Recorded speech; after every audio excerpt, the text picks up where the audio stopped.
Hello there, friends. It's Ashley here from the Loopy Lamb and theloopylamb.com, and today we are going to be taking a look at this book that I'm reviewing called Crocheted Animal Rugs by one of my absolute favorite crochet book designers, is Vanessa Mooncie.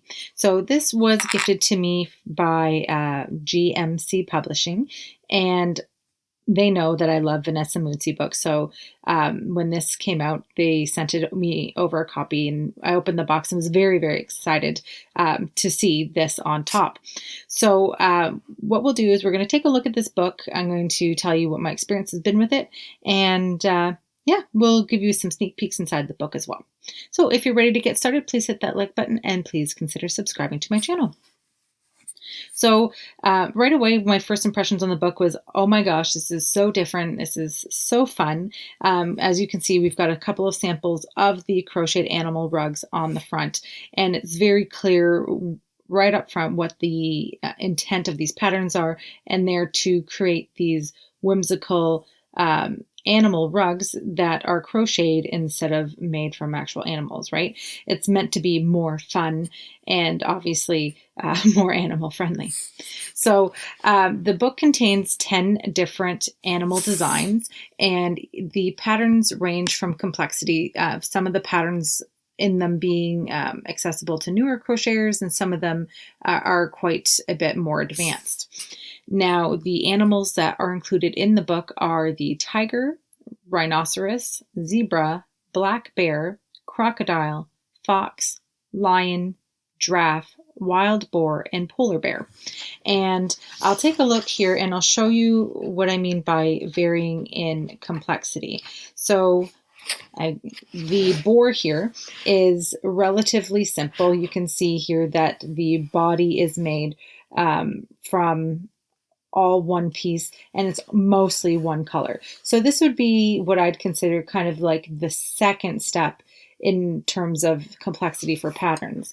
But there is the polar bear, which is even simpler than the wild boar in that it is worked back and forth in rows. The majority of it, with the exception of the nose and these little details added on the feet, are made all in one color.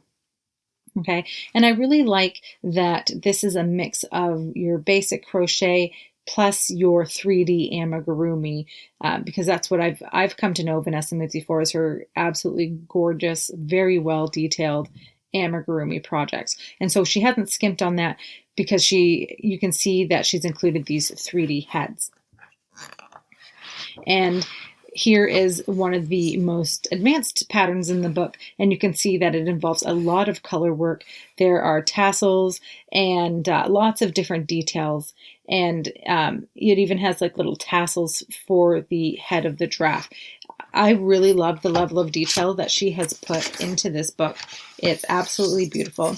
And here is just a preview of the heads of all of the animals. My two absolute favorites in this book have to be the zebra and the crocodile. I keep wanting to call it an alligator, but it is a crocodile. And I'll see if I can find my note here with it. But here is like an example of the tiger. Absolutely beautiful. You can see all of the color work that is done here, and just that level of detail is just absolutely, absolutely beautiful. Now, there's our zebra here, and there's our black bear. Here we go, the crocodile. So my kids are absolutely, absolutely crazy. Let's see if I can get this so there's no reflection. My kids are crazy for this, and again, it comes back to that level of detail that I've come to expect in a Vanessa Mooncie design, in that she's made this a very tactile experience for kids. So although the project itself is worked back and forth in rows, you can see the addition of these bobble stitches to create that textured back that crocodiles are known for when you see them kind of floating in the water. And if I had another picture ready, I could show you that the front of the crocodile here has a whole mouth of teeth. There's a lot of detail in there, and it's absolutely beautifully done. In the back of the book, there is a really well done resource section, and I'm just going to highlight one part that really got me excited, because I don't see this often enough in crochet books, and you call me a stickler, but there is a whole page dedicated to measuring tension, and the book is written in UK terminology. So what and we call gauge in US terminology is referred to as tension in the UK. So a whole page talking about the gauge. They even have illustrations on how to measure it, and just telling you how to adjust your tension and that kind of thing. I thought that was great. It's brief, it's to the point, and the fact that it's included makes me very happy, because I've seen so many crochet books lately that claim that they're accessible for beginners, but leave this part out. And, you know, even a beginner wants their project to turn out as expected, and they want it to come out the same size and that kind of thing. So gauge plays a big role in that, and I think that having that included helps to support the maker. There's also a bit about reading charts, and all of the patterns included in the book do include the written instructions and the charts, which most, if not all, of the Vanessa Mooncie books that I've had the privilege of reading do include. Now, a caveat to that is, if you are a beginner and you're flipping open this book, which unfortunately I can't share what it looks like with you because it would be revealing the pattern, but when you first open this book, if I was a brand new beginner, I'd be like, oh my gosh, just overwhelming, like, because there's just so much happening. Because on the same pages, you have the written pattern, and then also across the 2-page spread, you also have your charts. So it could be really overwhelming, but if you just kind of take a step back and look at one section at a time, it really isn't that bad.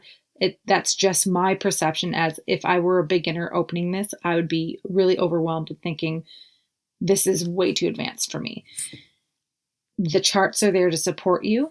If you were to get stuck on the written, then the charts are there to support you. Or if you don't know how to read the written and you can read the charts, you have either or to work from. And I really like that both of them are included.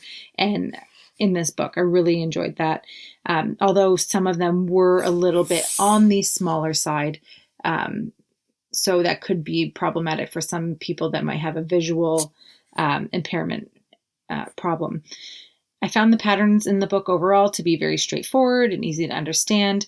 Again, absolute beginner might struggle with this book a little bit just because of how much is going on and some of the techniques that are utilized. But if you're an adventurous beginner, you could totally pick something like this up and learn as you go, because there is a lot of support available in the book. If you're somebody who's got at least a handful of projects under your belt, you can definitely tackle projects in the book like the polar bear or the grizzly bear with little to no issues. If you're an intermediate level crocheter, you can definitely tackle all of the rugs in this book and come out with a whole bunch of absolutely beautiful crocheted animal rugs. So overall, I really love this book. My kids really want this crocodile, so I'm going to try to fit it in so I can maybe give it to them as a surprise Christmas gift. But that's my thoughts, and I'd love to hear what yours are. If you've tried this book, I'd love to hear what your experience has been and what you made from the book. And if you haven't tried it yet, and you have potentially some questions, I'd love to help you out with that if I can. So leave them in the comment section below, and I'd love to hear from you. If you enjoyed this video, please hit that like button, and please consider subscribing to my channel. If you enjoy free crochet patterns, please check out my blog, theloopylamb.com. Thank you so much for watching. Happy hooking, friends, and I'll see you next time.